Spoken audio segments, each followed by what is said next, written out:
Hello Mark, my name is Andrew Wu Dingyuan. My student number is 19.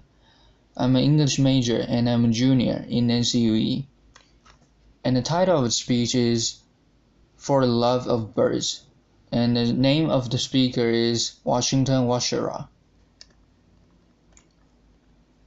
With me here today I brought something beautiful.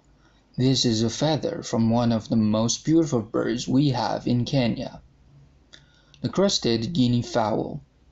But this feather is more than just that. If you've taken time when you're outdoors to look at the feathers around you, you will have noticed that there is this huge variety of different sizes, shapes, and even colors. The feather is one of the most astonishing pieces of technology invented by the natural world. And for centuries, this feather has helped birds to keep dry, to keep warm, and even power flight. Only one section of the tree of life can actually make a feather. Among all the world's animals, birds are the only ones who can make something like what I'm holding today. I personally have given them a nickname, and I like to call them the feather makers. It is the major difference between birds and any other animals we have on earth.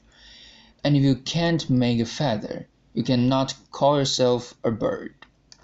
Laughter. For us humans who are earthbound, birds represent freedom. This feather has enabled birds to conquer gravity and take to the air in an extraordinary way. Don't you sometimes wish you could fly like a bird? Birds are my passion, and I want to change the way each one of you thinks about them. The easiest reason I love them so much is because they're beautiful. There are 10,000 species in the world, and each one of them is uniquely beautiful. Birds are amazing, and this talk is dedicated to all the birds of the world. Laughter, applause. Indeed, these birds have been part of our lives and cultures all over the world for centuries, and every society has a story about birds. You probably have heard childhood stories of different birds and how they related with man. I personally recently learned that our human ancestors would follow flocks of vultures, and then they would help them to identify where carcasses have been dropped by a large carnivores, and these humans will scavenge and eat part of the meat. Birds have been used as brands and labels all over the world. You know the bald eagle. It was chosen as the national emblem of the US because of its majestic strength, beautiful looks, and even a long lifespan. And just like us humans who have managed to live in virtually all habitats of this earth, birds have also conquered the world. From birds such as these beautiful penguins that live in the cold ice caps to even others like the larks who live in the hottest deserts you can imagine. Indeed, these species have conquered this world. Birds also build houses like us. The real pros in house building are a group of birds we call the weaver birds, and this name they were given because of the way in which they weave their nests. An interesting one, birds also love and date just like us humans. In fact, you'll be surprised to know that males dress to impress the woman, and I'll show you how. So here we have a long-tailed widowbird, and this is how they would normally look. But when it comes to the breeding season, everything changes, and this is how it looks. Audience murmurs. Yeah, birds also. Multiple species of them do love to touch and cuddle just like humans, and I knew you were wondering about this one. Yes, they kiss too. Sometimes they very deeply. Applause. Some have even learned to cheat on their spouses. Laughter. For example, the African jacana. The females will mate with multiple males and then she takes off to find other males to mate with and she leaves the male behind to take care of the chicks. Laughter. Applause. And birds help us so much and they play very crucial roles in our ecosystems Each day. Virtues clean up our environment by literally digesting disease-causing pathogens, and they finish carcasses that would otherwise cost us lots of money to clear from the environment. A sizable flock of virtues is capable of bringing down a carcass the size of a zebra straight to the bone within just about 30 minutes. Owls help to rid the environments of rodents, and this helps us a lot because it saves us money. We don't lose our crops, and secondly, we don't have to buy harmful chemicals to handle these rodents. The beautiful sunbirds we see in our environments are part of nature's pollination crew, and they help our plants to form fruits. Together with other pollinators like insects, they have actually helped us to get most of the food crops that we depend on for many years. Unfortunately, the story of birds is by far not perfect. They are faced by numerous challenges every day wherever they live. Top on the threats facing birds is habitat loss and reduced food availability. Birds are also hunted, especially migratory species and ducks that congregate in water bodies. Poisoning is happening to flocks that like to stick together, especially in places like rice schemes. Moreover, power lines are electrocuting birds and wind farms are slicing birds when they fly through the blades. Recently, we've heard the talk of climate change making a lot of headlines, and it's also affecting birds.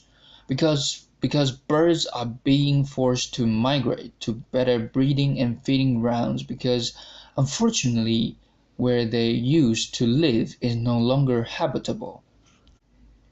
My own perspective towards birds was changed when I was a small boy in high school, and there was this boy who struck, injuring the wing and the leg of a bird we called an Angora buzzard. I was standing there, just a mere 14-year-old, and imagined a human being in a similar situation because this bird could not help itself. So even if I was hardly any biologist by then, I gathered with three of my friends and we decided to house the bird until it had regained strength and then let it free. Interestingly, it accepted to feed on beef from our school kitchen, and we hunted termites around the compound for its dinner every day. After a few days, it had regained strength and we released it. We were so happy to see it flap its wings and fly off gracefully. And that experience changed the way we looked at birds. We went on to actually make a magazine, and we called it the Hawk Magazine. And this was in honor of this bird that we had helped within our own high school. Those experiences in high school made me the conservationist I am today. And the passion of birds should especially matter for Africa and all Africans, because among all other continents, Africa holds some of the most amazing bird species you can find anywhere in the world. Imagine having a name like showbill. That's the name of the bird. And there are countries like DR Congo, Tanzania, Uganda, and Kenya who are leading the continent in highest numbers of diversity when it comes to the species. These birds continue to provide the continent with very crucial ecosystem services that Africa needs. Moreover, there is huge potential for Africa to lead the world in avian tourism. The economy will definitely benefit. Imagine how many countries, I mean, Imagine how many communities will benefit from groups of tourists visiting their villages just to see the endemic birds that can only be found in those villages. How can we help birds together? There's now a chance for all of you to turn your passion for birds into contributing to their continued survival. And you can do that by becoming citizen scientist. Citizen science is a growing trend around the world, and we are having scenarios where people are sharing information with the rest of the community about traffic updates, security alerts, and so on. That is exactly what we realized as bird watchers, and we thought because birds are found everywhere, if we've got all of you and everyone else in Africa to tell us the birds that they find where they live, where they school, or even where they work, then we can be able to come up with a map of every single species, and from there scientists will be able to actually prioritize conservation efforts to those habitats that matter the most. Take for example these two projects, the Africa Raptor Data Bank, which is mapping all birds of prey in the continent of Africa, and the Kenya Bird Map, which is mapping about 1,100 species that occur in my country, Kenya. These two projects now have online databases that are allowing people to submit data, and this is converted into very interactive websites that the public can consume and make decisions from. But when we started, there was a big challenge. We received many complaints about bird watchers, and they would say, I'm a village and I cannot access the computer. How do I tell you what birds live in my home, or where I school, or where I work? So we were forced to renovate our strategy and come up with a sustainable solution. It was easy.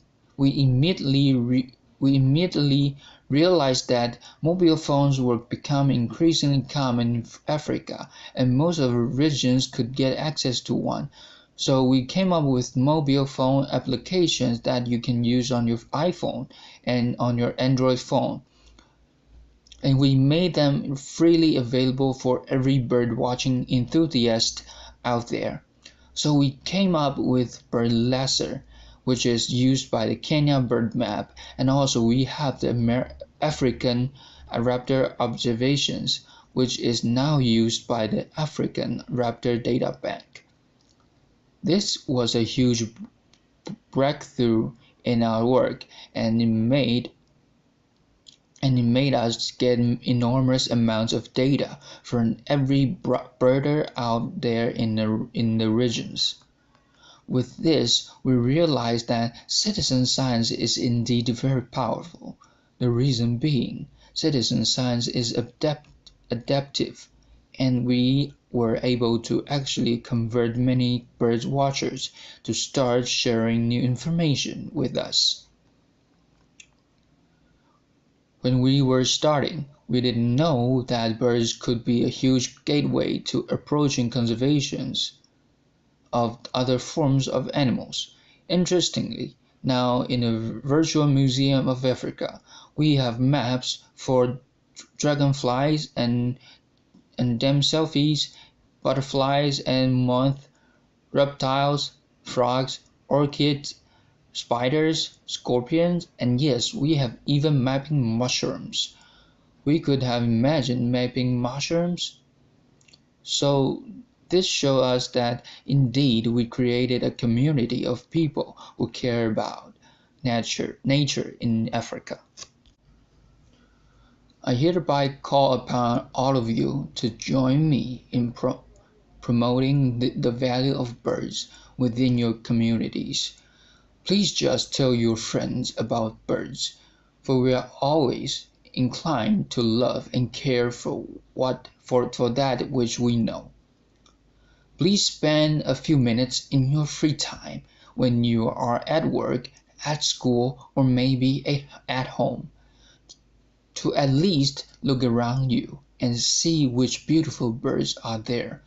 Come join us in citizen science and tell us the birds you're finding in the place where you visit.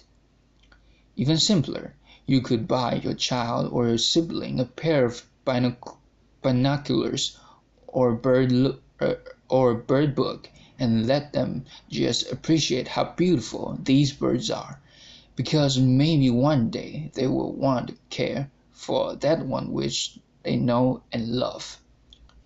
The children indeed are our future.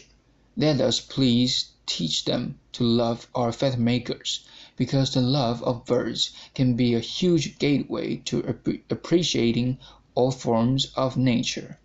Thank you very much. Applause. Applause. Thank you.